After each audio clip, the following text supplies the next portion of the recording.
Call it the summer of the shark. El Niño having an impact not only on the weather, but ocean wildlife. Warmer water temperatures are sending sharks closer to the shore, and that means more sightings on beaches near you.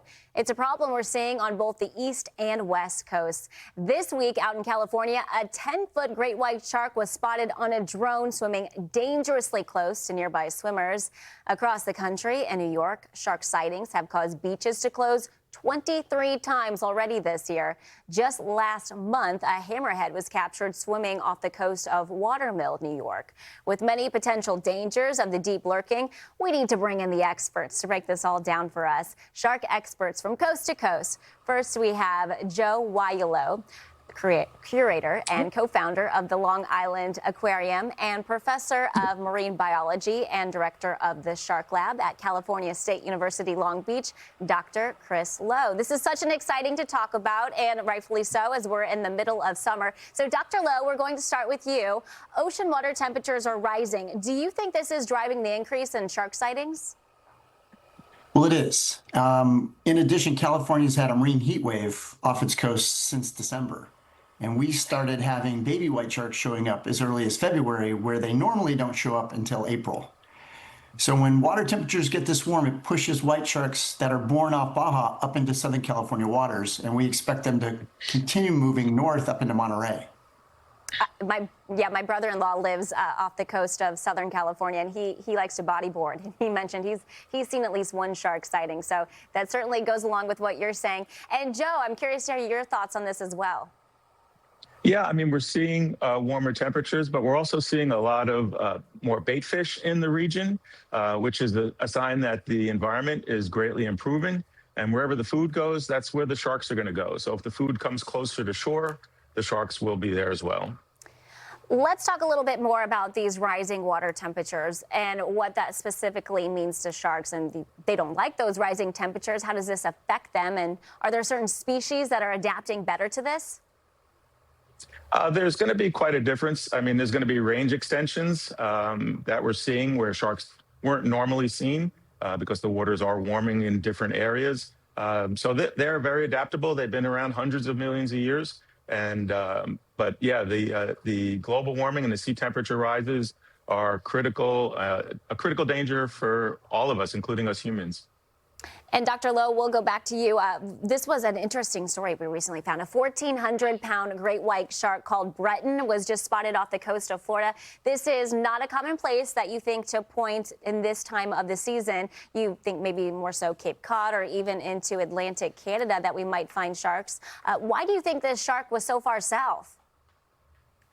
Yeah, those are good questions. One of the things we've learned is that generally white sharks do not like temperatures above 82 degrees. So that tends to be a major break for them and pushes them either deeper or further north.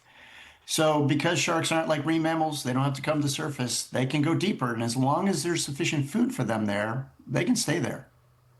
That's interesting. Yeah, you think mainly at the surface because we're seeing at the surface. Then you have to think of it's almost like the weather where you have to think about the atmosphere as a whole. You have to think about the ocean depth as a whole. And Joe, we'll go back to you. Bull sharks were reported near Rockaway Beach. And we mentioned at the top of this segment that we had numerous beach closures just in New York this summer alone. And then there was also a great white that was spotted close to Alaska this spring. And I don't typically think of New York or even Alaska for that matter as places that you would have these shark sightings. Is there an area where we have seen a shark that really shocked you, and why did this occur there?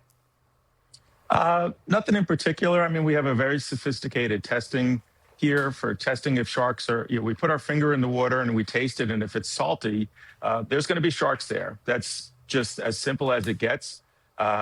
So, if the seals are protected, there's more food items. The fact that these apex predators are doing really well is a great sign to us and something that shouldn't be really feared.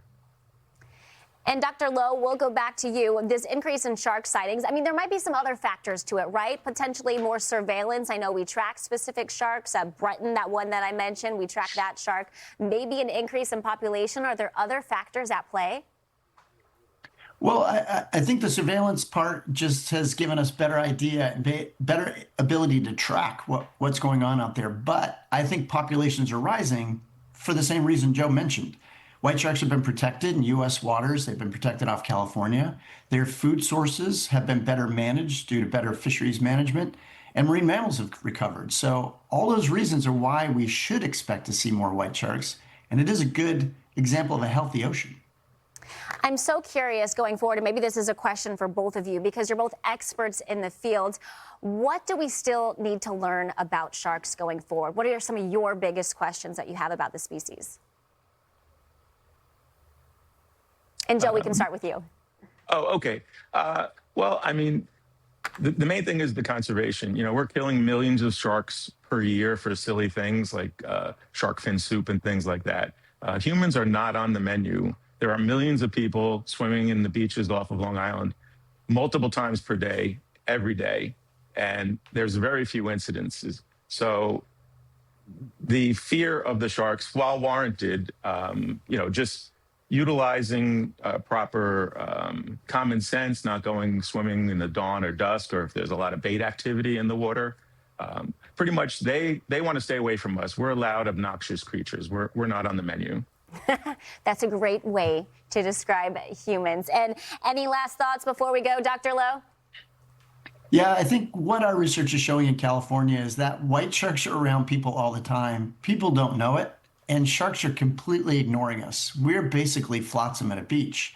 And that's the only way we can explain the fact that this is happening dozens, if not hundreds of times a week with no incident.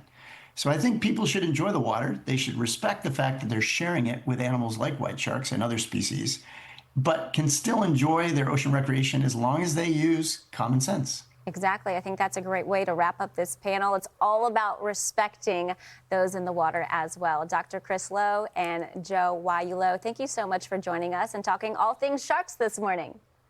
Thank you for having me. Thank you.